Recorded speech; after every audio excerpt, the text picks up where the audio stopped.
देखो तुम मुझसे बेकार की बात मत किया करो। इस तरह के इंपॉर्टेंट डिसीजन तुम मुझसे सलाह किए बिना नहीं ले सकते। वैसे भी हम दोनों को ऑफिस के बाद इतना सा समय मिलता था, वो भी तुम्हारे ऑफिस के चक्कर में सुहा हो जाएगा। देखो अंबर, हम ना इस बारे में बात कर सकते हैं। प्लीज, मुझे इस बारे में कोई बात नहीं करनी, ओके?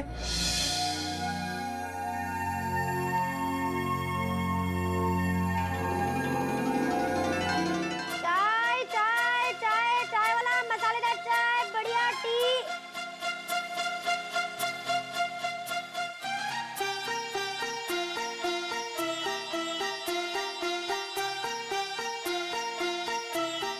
मुझे तुमसे बात नहीं करनी।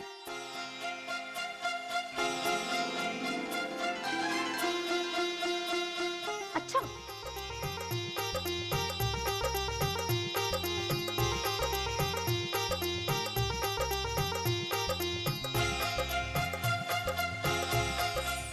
अभी बताती हूँ।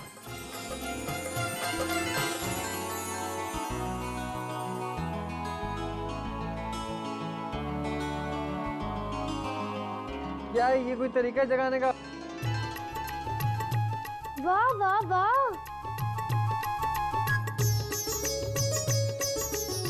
एक तो मैंने मेहनत करके सवेरे सवेरे तुम्हारे लिए नाश्ता बनाया, सिर्फ तुम्हारे लिए, और ऊपर से तो नाश्ता कराने के लिए किसी को ऐसे जगाया जाता है? अरे गोली मारो नाश्ते को। अब तक तो ना चाय भी ठंडी हो गई होगी। सुनो, आज ना रोहिणी दीदी के अलावा घर में कोई नहीं है। सवेरे सवेरे सब लोग कहीं चले गए। इसलिए मैंने सोचा कि ओह, तो ये बात है।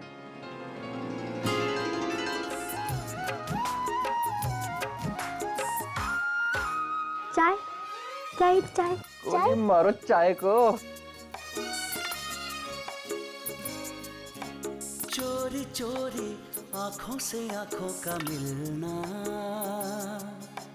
लो शुरू है चाहत के फूलों का खिलना। चोरी चोरी आंखों से आंखों का मिलना, लो शुरू है चाहत के फूलों का खिलना। ये जो थोड़ी सी दूरी है, जानता है जरूरी है, क्या करें हम जो माने ये दीवाना दिल ना। चोरी चोरी आंखों से आंखों का मिलना, वो शुरू है चाहत के फूलों का खिलना।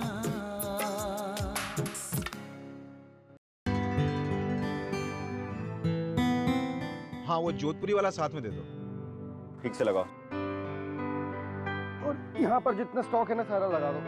हाँ, ये तो कश्मीरी है ना? प्रभजोत साहब, काम में तुम्हारा ध्यान नहीं है बेटा आजकल, ठीक से करो ना। समीर, तुम्हें क्या लगता है कि हम ये ग्राहकों को फॉल बीडिंग करा के साड़ियाँ देना बंद करें या फिर ऐसे ही रहने? मुझे तो लगता है माँ इसमें बहुत रिस्क है।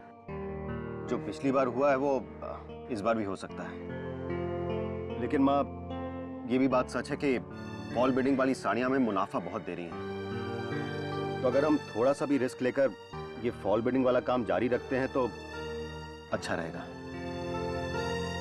बात तो तुम ठीक कर रही हो। फॉल बीडिंग करा के साड़ियाँ देने से कमाई तो हमें बहुत अच्छी हो रही है। हम आगे भी फॉल बीडिंग करा के ही देते हैं। जी। लेकिन गुप्ता जी को फोन करके बोल दो कि जिन लोगों ने हमारी साड़ियाँ खराब कर दी थी ना, फिर ऐसे लोगों को ना फॉल बीडिंग कराने के लिए साड़ियाँ ना दें। ये लो फोन। और हाँ, उनसे कहना कि ना फॉल बीडिंग के लिए ना साड़ियाँ आके ले जाए।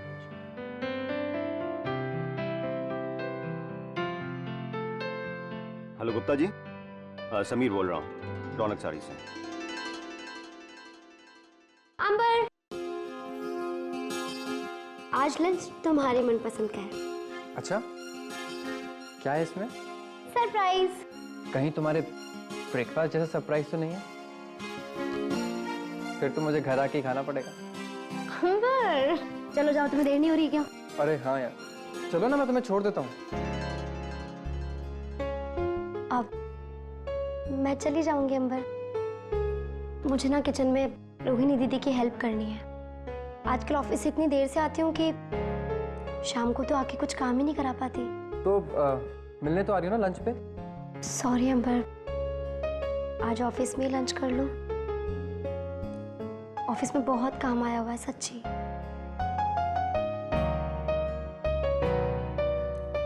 क्या सोच रहे हो? सोच रहा हूँ तुम घर में भी इतना काम करोगी, ऑफिस में भी इतना काम करोगी तो तुम्हारा क्या होगा?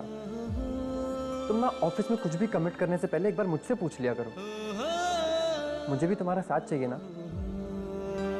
और मॉम, 2-4 दिन तो वो ये सब चुपचाप सह लेंगी, लेकिन अगर तुम रोज रोज ऐसे ही लेट आओगी ना तो किसी ना किसी दिन वो कुछ ना कुछ कह देंगी और वो मुझे बिल्कुल अच्छा नहीं लगेगा। तो नेक्स्ट टाइम से ऐसा कुछ भी करने से पहले एक बार मुझसे बात कर लिया करो। आगे से कुछ भी करने से पहले मैं तुमसे जरूर पूछूंगी। लेकिन अब तुम क्यों लेट हो रहे हो? जाओ जाओ जाओ जाओ जाओ, बाय बाय बाय। नियति, ये ओवर टाइम का चक्कर तो जल्दी बंद करना पड़ेगा तुझे और काम की स्पीड को बढ़ा। अरे आई बाबा, ये लीजिए। हाँ, जल्दी लाओ, बहुत लेट हो गया हूँ मैं। अरे कहाँ लेट हुए? अरे मेरा पहले हाँ है। वैसे भी आज आप 1 घंटे पहले ऑफिस जा रहे हैं, कुछ ज्यादा काम है क्या ऑफिस में? काम भी ज्यादा है भारती, और मुझे सबसे पहले पहुंचकर सबसे ज्यादा काम करके भी दिखाना है, वरना तुम तो जानती हो आजकल रोज छटनी हो रही है।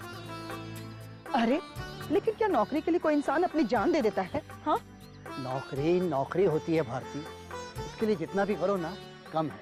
फिर भी आपको अपना तो ख्याल रखना चाहिए। आपने अपना चेहरा देखा है? ऐसा लगता है जैसे बरसों से बीमार है। ले समझा अपनी माँ को, अच्छे खासे जवान आदमी को बीमार बनाए दे रही है तेरी माँ। अच्छा चलता हूँ। बाय पापा। बाय बेटा। इतने साल नौकरी करने के बाद भी इन्हें अपने आप को साबित करना पड़ रहा है। भाभी। हाँ कामनी, अरे आ ना, अंदर आ। चल। नहीं भाभी, अभी अंदर नहीं आऊंगी। एक बुरी खबर है भाभी। क्यों? कैसी बुरी खबर? अभी भी गुप्ता जी का फोन आया था, कह रहे थे कि अब से वो आपको काम नहीं देंगे। वो दुकान वाले ने मना कर दिया।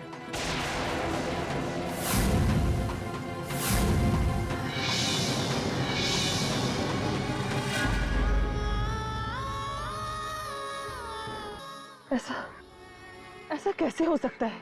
क्यों नहीं हो सकता भाभी? लेकिन आप फिक्र मत करिए, नागपुर बहुत बड़ा शहर है, दुकानें भी बहुत हैं। मुझे थोड़ा टाइम दीजिए, मैं आपको दूसरी दुकान से काम ला के दूंगी। अन्नी, मम्मी का ख्याल रखना।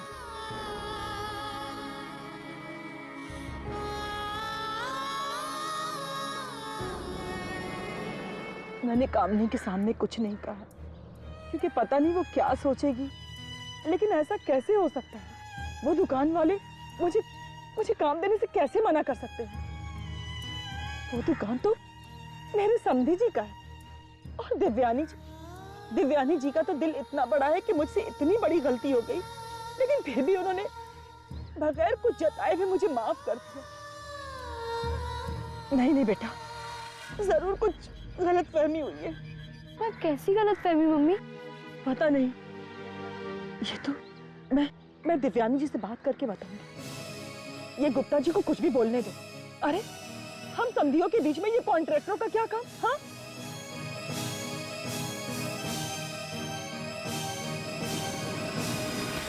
बाप रे बाप, अगर मम्मी ने जाकर दीदी की सास से ये सब कह दिया तो कहीं दीदी के लिए कोई प्रॉब्लम ना खड़ी हो जाए।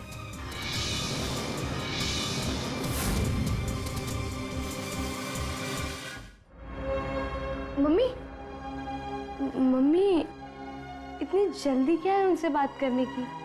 अब कामनी चाची कह रही है ना कि वो आपको काम दिला देंगी, तो थोड़ा रुक जाइए ना, और तब तक आप पापा का ध्यान रखो। अभी आप खुद ही तो कह रही थी ना कि उनकी तबीयत ठीक नहीं लग रही, वो कमजोर हो गए। वो तो हो ही गए। अपने पापा का चेहरा नहीं देखा तूने? आंखों के नीचे कैसे काले पड़ गए।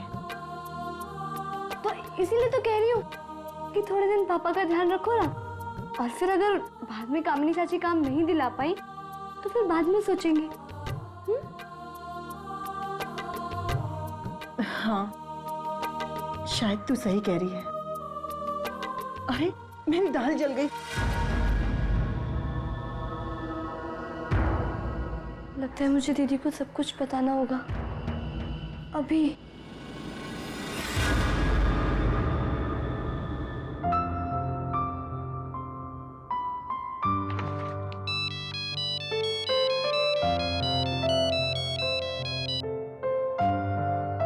हेलो हेलो अन्नी, कैसी है तू?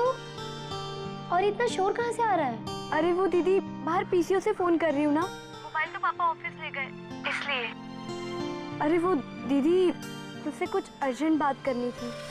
अर्जेंट? सब ठीक तो है नानी? हाँ दी, अभी तक तो ठीक ही है, पर पता नहीं कब तक रहेगा। वो कामिनी चाची आई थी घर पे और वो कह रही थी कि अब मम्मी को ऑर्डर नहीं मिलेगा। अन्नी तू फिक्र मत कर, मैं कामिनी चाची से बात करती हूँ। हाँ, और अभी कर। तू टेंशन मत ले। चल मैं फोन रखती हूँ, चाची को अभी फोन करती हूँ। चल बाय।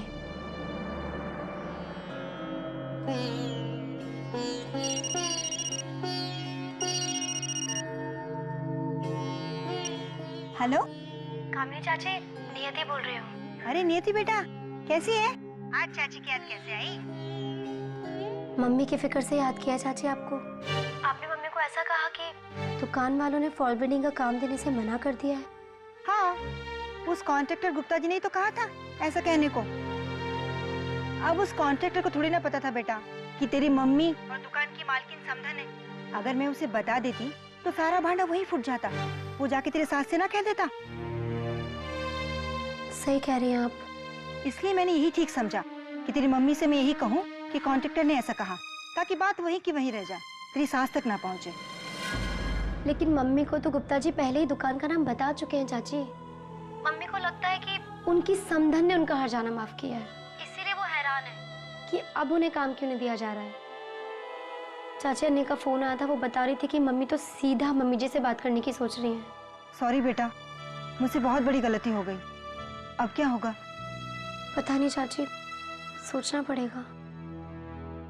हो सकता है कि आपकी हेल्प की भी जरूरत पड़े। अरे जरूर बेटा, ये भी कोई कहने की बात है क्या? थैंक यू चाची। हाँ ठीक है, तू अपना ध्यान रखना।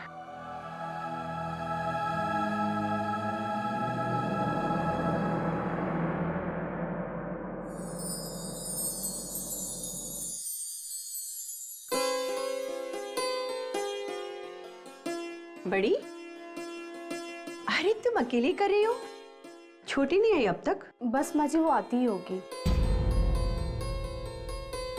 चलो मैं तुम्हारी मदद करती हूँ, तुम मांझो, मैं धोती जाती हूँ। अरे माँ जी आप रहने दीजिए ना, आप तो पहले से ही दुकान से थक कर आई हैं, ये सब मैं देख लूंगी, आप रहने दीजिए। तुम नहीं थकी हो दिन भर घर का काम करते हुए?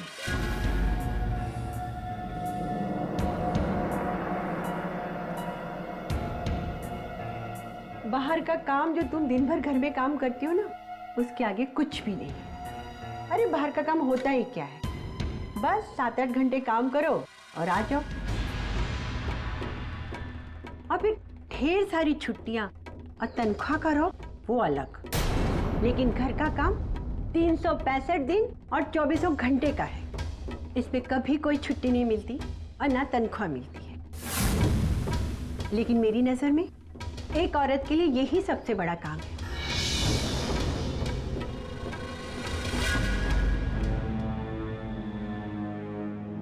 लाइए मम्मी जी, मैं कर लेती हूँ। रहने दो छोटी, अब क्या करोगी? बड़ी ने सारा काम कर लिया है। एक बात कहूँ, घर सिर्फ शादी कर लेने से नहीं बसता है, घर की एक एक जिम्मेदारी को पूरा करके घर को बसाना पड़ता है। और छोटी, उसके लिए घर में रहना भी पड़ता है। तुम्हारे कहने से मैंने कनिका को बाहर जाने की इजाजत दे दी और तुम ही भूल गई कि वो आज जा रही है। तुम्हें तो अपने ऑफिस के अलावा कुछ सोचता ही नहीं है ना।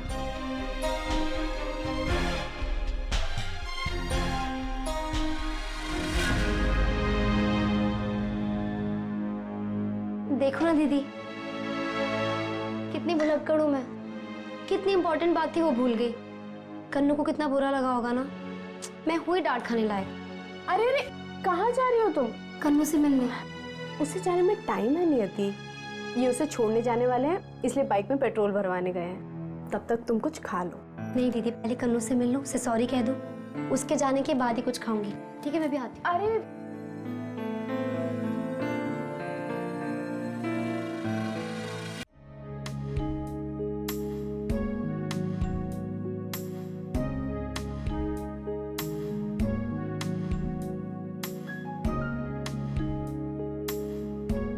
कुछ भूली तो नहीं ना मैं?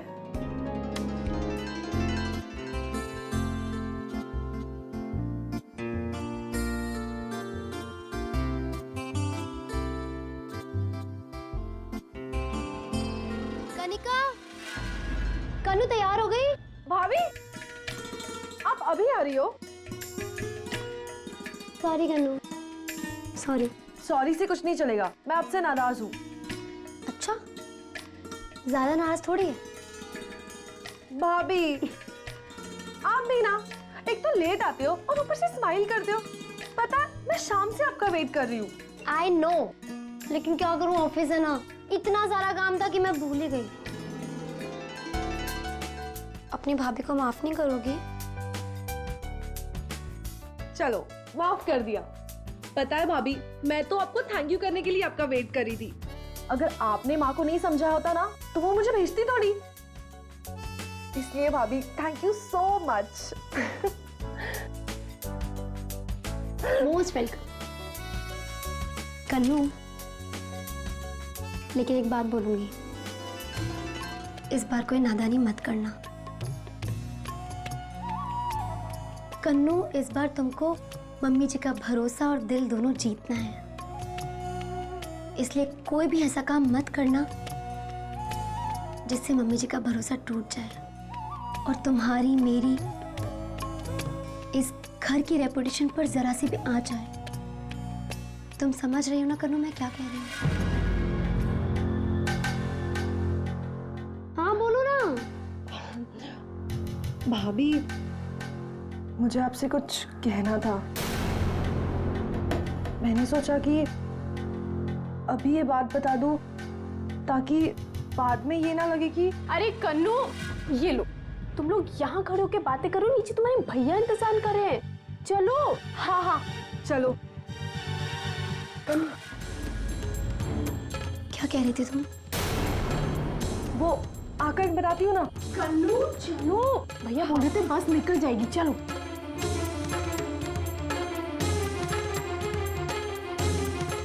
आखिर कन्नू ऐसा क्या कह रही थी?